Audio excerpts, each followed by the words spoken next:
Dreamland জঙ্গলে Rocky নামের একটা কাক থাকত, যার জীবন কাটানোর পদ্ধতি বাকি পাখিদের থেকে আলাদা ছিল। বোকা জানোয়ার প্রতিদিন কষ্ট করে খাবার খোঁজে, তারপর পরিশ্রম করে বাসায় নিয়ে আসে, তারপর গিয়ে খাবার জোটে। আমার হিসেবটা একদমই আলাদা। ও দেখে যে টিনু পাখি তার পায়ে করে একটা বড় আপেল বড় কষ্ট করে বাসায় নিয়ে আসছে। আরে টিনু পাখি, আজ আসতে তোমার এত দেরি হলো যে? কখন থেকে তোমায় আমি খুঁজছিলাম। নিশ্চয়ই তুমি আমার খাবার চুরি করতে চাও, তাই তো আমার জন্য অপেক্ষা করছিলে। আরে ব্যাপারটা তা নয়, এক্ষুনি তোমার ছোট্ট ভাই এখানে এসেছিল, খুব কাঁদছিল। কি? আমার ভাই কাঁদতে কাঁদতে এসেছিল? তুমি ওকে জিজ্ঞেস করোনি ও কেন কাঁদছিল? অনেক চেষ্টা করলাম, তারপর আমি যেটা জানলাম যে কি বলবো, তোমার মায়ের দুটো ডানা কেটে গেছে গো। কি বললে তুমি? আমার মা খুব অসুস্থ? এটা শুনে টিনু পাখির জন্য খুব জোর ধাক্কা লাগে, আর নিজের চোখের জল নিয়ে ঝটপট সেখান থেকে উড়ে যায়। এটাকে বলে পরিশ্রম না করে খাবারটা জুটিয়ে ফেলা। এটা বলেও হাসতে হাসতে টিনু পাখির বাসায় যায় আর বেশ আরাম করে সেই আপেলটা খেতে লাগে। বাহ, মজা এসে গেল। যদি পরিশ্রম করতাম তো কি এই মজাটা আমি পেতাম? ও অর্ধেক আপেল বেশ মজা করে খায়, আর বাকি অর্ধেকটা মাটিতে ফেলে দেয়। খেয়ে তো নিলাম, এখন কিছুক্ষণ মজা করা যাক। আর পাখা মেলে ও আকাশে উড়ে যায়। আর এভাবেই ও চালাকি করে জঙ্গলের বাকি পশুদের ও ঠকাতে লাগে। আর সেই জঙ্গলে একটা পরিশ্রমী পিঁপড়ে থাকত। আর সেই সময় কাক হাসি ঠাট্টা করতে করতে একটা গাছে বসে সেই পিঁপড়েটাকে দেখছিল।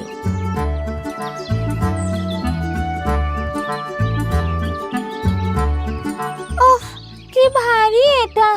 একে টেনে আনতে আনতে আমার তো শরীর খারাপ হয়ে গেল। পিঁপড়ে তারপর ছোলাতে একটা কামড় বসায়, এতে ওর ওজন একটু কমে যায়। তো এবারও ছোলাটাকে উঠিয়ে গুহার দিকে রওনা হয়।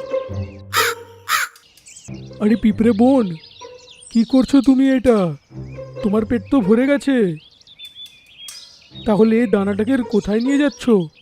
আমি রোজ অর্ধেক খাবার খাই আর অর্ধেক খাবার জমিয়ে রাখি। আমি সেগুলো গুহায় রেখেছি। কি বোকামো এটা!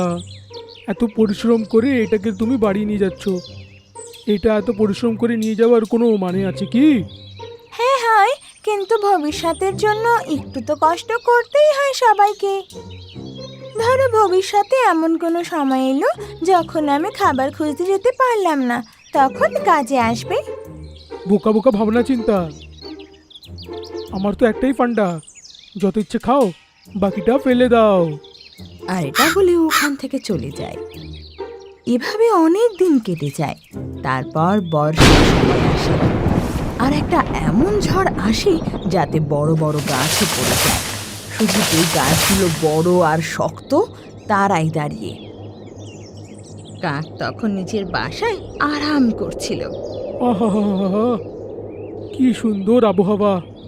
যদি এর আমি শুয়ে থাকতাম আর কেউ এসে আমাকে আঙুর এনে দিয়ে যেত। তখনই এত জোরে একটা হাওয়া বয় যে ওর বাসার মাটিতে পড়ে যায়, আর ও ধরাম করে মাটিতে এসে পড়ে। বাপ রে বাপ, বৃষ্টি আসছে, সেটাও এত জোর! আমি তো জানতামই না। ও দেখলো যে ওর বাসা বয়ে যাচ্ছে, আর আশেপাশে সব পাখিদেরই বাসা এভাবেই ভেঙে যাচ্ছে। এ কি হলো? এই ব্যাপারে তো আমি কিছুই ভাবিনি। জোরে বৃষ্টির কারণে ও তো উড়তেও পারছিল না। হাওয়ার জোরে ঝাপটা ওকে এগোতেই দিচ্ছিল না, ক্রমশই ওকে পেছনে ঠেলতে লাগে। এখন কারোর থেকে সাহায্য নিতেই হবে। এটা ভেবেও টিনু পাখির কাছে যায়, যে নিজের ভাইয়ের শক্ত কাঠের ঘরে ছিল। টিনু পাখি, ও টিনু পাখি! ওর আওয়াজ শুনে দরজা খুলে যায়, আর টিনু বেরিয়ে আসে। টিনু, আমাকে ভেতরে ঢুকিয়ে নাও না। আমার বাসা ভেঙে গেছে আর শরীরটাও খুব একটা ভালো নেই। ও, তোমার কোন উপকারের বদলে তোমাকে আমি সাহায্য করব বলো? আমি আমি সমস্যায় আছি। সেদিন তুমি আমায় আমার মায়ের শরীর খারাপের গল্প শুনিয়ে কত হয়রান করেছো। আমি কিছু না খেয়ে চলে যাই। এবার তুমি বুঝতে পারবে যে না খেয়ে থেকে পরিশ্রম করা কতটা কষ্টের। আমি সাহায্য করব না।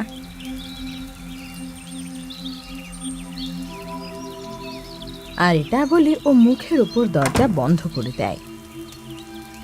এবার কাক নিজের ভুল বুঝতে পারে। আমার না কর্ম ভালো ছিল আর না আমার স্বভাব, আর তাই জন্যে কেউ আমার সাহায্য করছে না। এটা ভেবে কাক এবার উড়ে যায় আর দেখে যে পিঁপড়া নিজের গুহার সামনে দাঁড়িয়ে আছে। ওর হাতে একটা গাছের পাতা রয়েছে। আরে পিঁপড়ে, এ তুমি কি করছো? আমার ঘরে তো অনেক মাসের খাবার রয়েছে। এই জলটাও তো সেই রাস্তা দিয়ে যাচ্ছিল, তাই তো আমি গাছের পাতা দিয়ে গুহায় জল যাওয়া আটকাচ্ছি। তোমার এই গুহাতে কি আমি থাকতে পারবো? হ্যাঁ হ্যাঁ, কেন নয়, নিশ্চয়ই থাকো। আমি ভেতরে অনেক খাবার রেখেছি কয়েক মাসের, আর সেই খাবারগুলো খেয়ে কোথাও না গিয়েও অনেক দিন পর্যন্ত আমরা থাকতে পারবো। আর আমি তো এভাবেই গুহার সামনে বৃষ্টি না থামা অবধি পাতা নিয়ে জল আটকাবো। পিঁপড়ার এই কথা শুনে কাকের মনে দয়া আসে।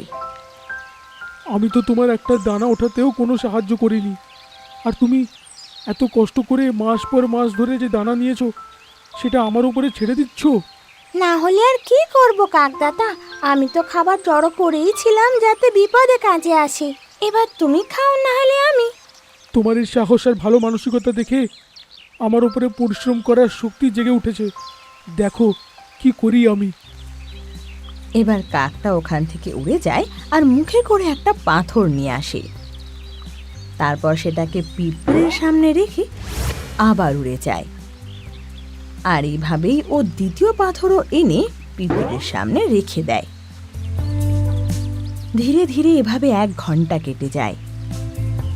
আর যেখানে পিঁপড়ে পাতা নিয়ে দাঁড়িয়েছিল সেখানে অনেক পাথর হয়ে যায়, আর সেখানে একটা দেওয়ালের মতো হয়ে যায় যা জল আটকে দেয়।